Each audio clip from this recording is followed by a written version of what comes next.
Hello, everyone. Welcome to Liam's Lyceum. I'm your host, Liam, aka Himbar, and today I am doing my weekly update, Liam's Leapings number 93, for the 20th of July, 2024. It's crazy that it's this late in the year already. I just did a video on my 3 years of booktube, so I won't try to bore you with similar talk in this video, especially since I read a lot this week. So, first off, I guess it's my book haul because I got one book in the mail from a Kickstarter I supported ages ago now, but Magician's Skull. I can't remember if it's the last issue for that Kickstarter, to be honest, but I'm excited to have it either way. Issue number 12. If it is the last one, it might be the last issue that Goodman Games is doing, which is a shame, but still a great magazine that you could check out. Actually, one of the better magazines available these days, honestly. Just great quality, superb quality, actually. So let's start off with that. But I read a lot this week. So I finished 4 books, and then I am almost done with a few others and started a couple others as well. So one of the books I finished was Homecoming. I had very little left of this last week. I liked it, but kind of like I mentioned earlier, it feels like the beginning of the end, kind of, but not like a complete book almost in a sense. And there are a few more books left in the series, so I guess we're getting there. I'm also just like, I prefer Eric and Trace over people like Elizabeth and Dracono in the book, right? I just want more time with Eric and Trace. But for those who haven't read it, you should go and read Renegade by Joel Shepard. Fantastic, fantastic book, fantastic series. Spiral Wars is one of my favorite ongoing series right now. So if you want space opera, military, sci-fi, so anyways, I also finished Shadow of the Smoking Mountain, which I don't feel like I have much to say here. I already did a review for it. It comes out in a few months, but my review's up for it already. Book 3 in the Hanavar Chronicles. The first one, Lord of a Shattered Land.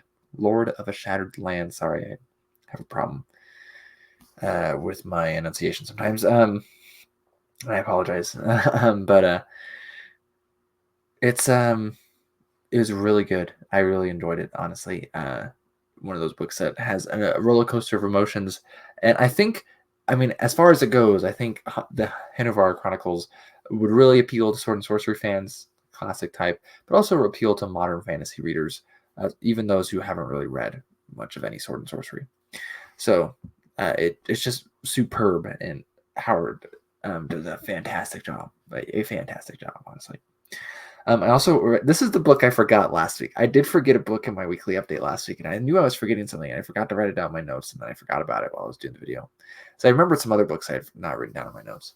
But it's The Master of Whitestorm, or Master of Whitestorm. I've seen it published in a few ways. I've seen it with a the on the front. I've seen it with no the on the front. I've seen Whitestorm as 2 words. I've seen Whitestorm as 1 word.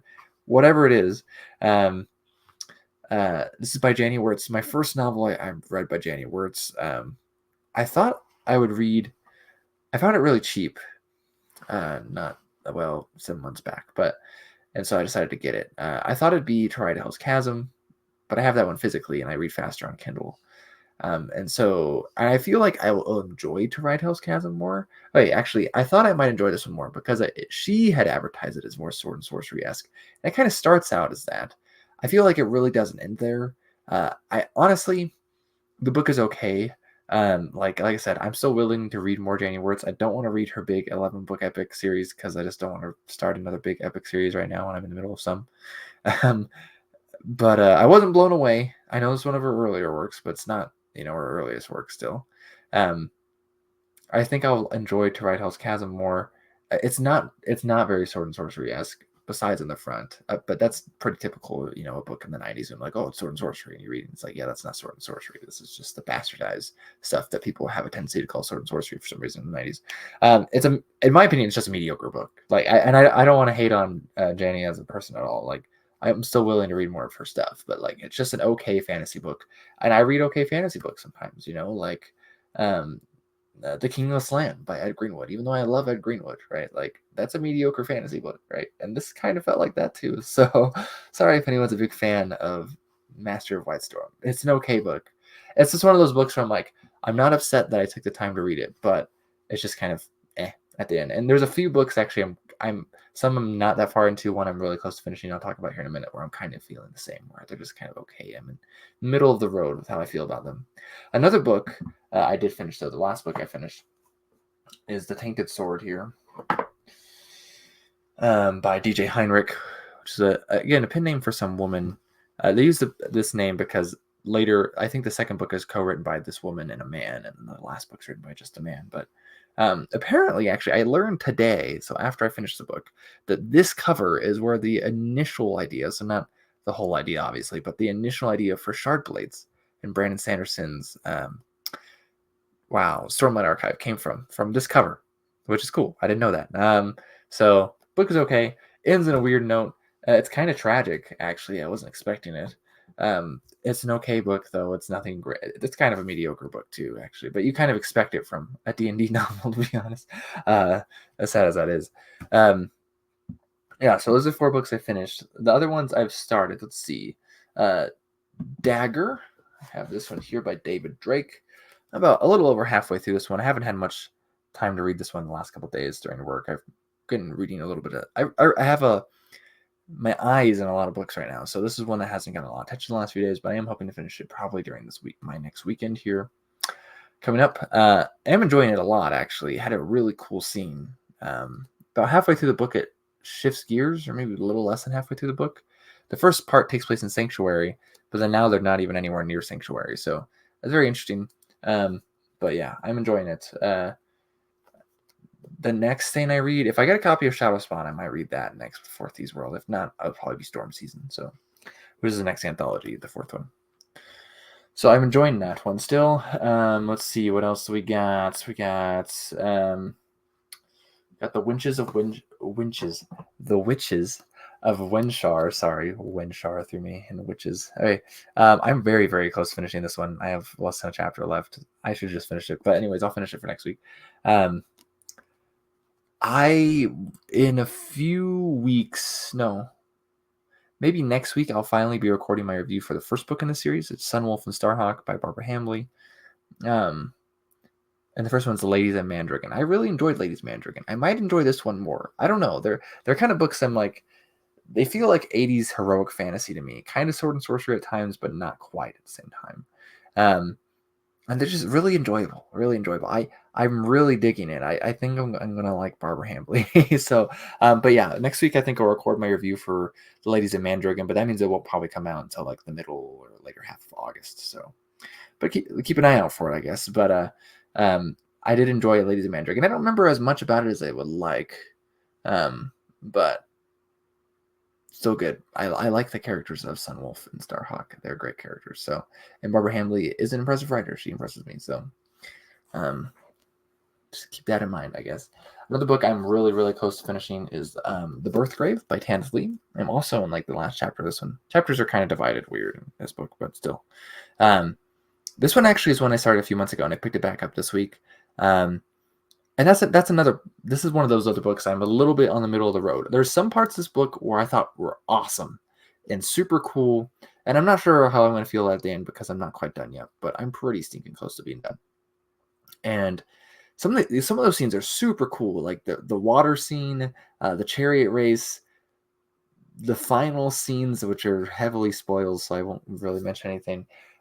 Those are super cool, but some of the other stuff, like the beginning parts, like are kind of okay. They kind of lost me after a few pages, and then a good chunk of the latter half of the book with Vazcor and stuff, I just didn't care for.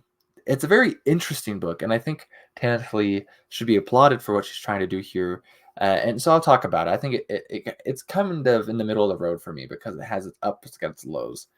So a very interesting novel, though, but definitely about kind of like identity. It's a coming of age, but an adult coming of age. It's also her adult fantasy or adult novel debut. She wrote it when she was 22, which is pretty crazy. It's also thick, which I think might be part of its problem too, because those dry parts I feel like could be gone. I know some people hate on that, like, oh, what would you cut then? It's like, okay, like I realize this is a piece of art, and I'm not going to tell Tanith Lee, even though she's dead, that she should have cut stuff out. It does feel like it's kind of plotless, though. It does feel like it just drags on. Like she didn't even know where she was going with it. I don't even know. I would not be surprised if she didn't plot this out, that she just kept on writing. And so it just, it's weird, and like it doesn't feel like a normal book in that sense. It kind of reminds me of Book of the New Sun in some sense, but not nearly as engaging or as entertaining or as good. I mean, Book of the New Sun engaged me the whole step of the way. I feel like there's every word counts in that. This doesn't feel like every word counts. A lot of these words just feel like they're kind of thrown in there just because she wanted to write something almost. So it's interesting. It does have some really cool sword and sorcery themes, like I said, but other times it's just kind of not really working for me. Another one I feel like is kind of going to be along those lines, and I'm only a couple chapters in, is Ammonite by Nicola Griffith. I really enjoyed her Spear. I did not enjoy her Hild at all, really, which is a bummer because I should have enjoyed Hild more than Spear, in my opinion, just based off what I like. But I was wrong. This is, I feel like, going to be middle of the road. I feel like it's going to be okay. I'm not a big fan of Mark, who's the main character. I don't feel like I'm going to be a big fan of her. Maybe I will, though. Again, I'm not that far into it. Yeah, it's just kind of an okay book so far. We'll see how it goes. I think the theme here is interesting. Feels kind of straightforward in a sense. You could ask, why did you need to write a book about such a theme? But I think maybe it's worthwhile still for that. Though I do feel like the people who need this idea put into their head are not going to read the book anyways. So it doesn't. I don't know. But but this is her debut, I believe, as well. So early '90s. So anyways, we'll see what I think of it. I think what I'm going to think about it when I'm done with it is that I'm going to think it's more just kind of okay. I like some aspects of it. I think I'm going to like the themes in this one. I don't think I'm going to care that much for the story. So, anyways, another book I'm barely into this one as well. Wind Rider's Oath. Sorry, book 3 in the War Gods series. I'm not sure. There's books 4 and 5 technically in the series. I don't think they follow this character that's been in the first 2, and he's in this 3rd one too. Bazel Bonnickson. He might be in the 4th one. I don't think he's in the 5th one, but maybe he is. I don't know. I haven't read them, obviously. I really enjoyed these. I haven't read one for a while, so I really enjoyed Oath of Swords in 2021. Enjoyed War God's Own even more in 2022. This one's longer, and it hasn't started out as good as the other ones, but it's still good so far. They're just good books. I like Weber. I say Weber. I lived in Utah too long in Weber County, but I like Weber. I haven't read anything of sci-fi of his, but that's definitely what he's more known for. So if you want an interesting like 90s-esque fantasy, then I would definitely pick up Oath of Swords. I really enjoy that stuff. But 90s-esque heroic fantasy, it kind of feels like D&D-ish, kind of. I don't know. Good stuff. I enjoy it. So I think before I look, let's see, Dagger, which is Windshar. Oh yeah, I almost forgot. This is going to be too long, so I'm going to try to wrap this up. I have 2 more to talk about. The Lark and the Wren by Mercedes Lackey. I listened to this one, so that's why I kind of forgot about it for a second. I'm actually really close to finishing this one, too. I didn't realize I was so close. The audiobook was messed up that I was listening to, but interesting coming of age, kind of. It's a little bit too adult, I feel like, to be considered a YA. It's from the early 90s, I think. And it's a good novel though. I mean, like it kept my attention. My first Lackey I read. I mean, in a lot of ways, it's really straightforward. There's not much to it. I mean, but it is about a bard. A girl wants to be a bard, and the man's keeping her down pretty much. I mean, just kind of have a little bit of that, stereotypical like church is bad and evil type of thing going on, which is really bland and lame, but it's also not quite just that, so it's kind of okay. She's kind of redeemed it a little bit, but it's pretty close. But besides that, it's an interesting story. The Lark and the Wren, that's named after 2 characters, which you kind of figure out later in the book. It doesn't really get much of a plot until the very end, so but it is interesting. And there's the rest of the series is, I think, as far as I can tell, they're kind of standalone-ish. This was definitely more of a standalone. It's about these characters, the Lark and the Wren. And the rest of the series, you already know all the characters by the end of this book. I haven't read the other books, obviously, but and I'm not quite done with this one, but I'm really close.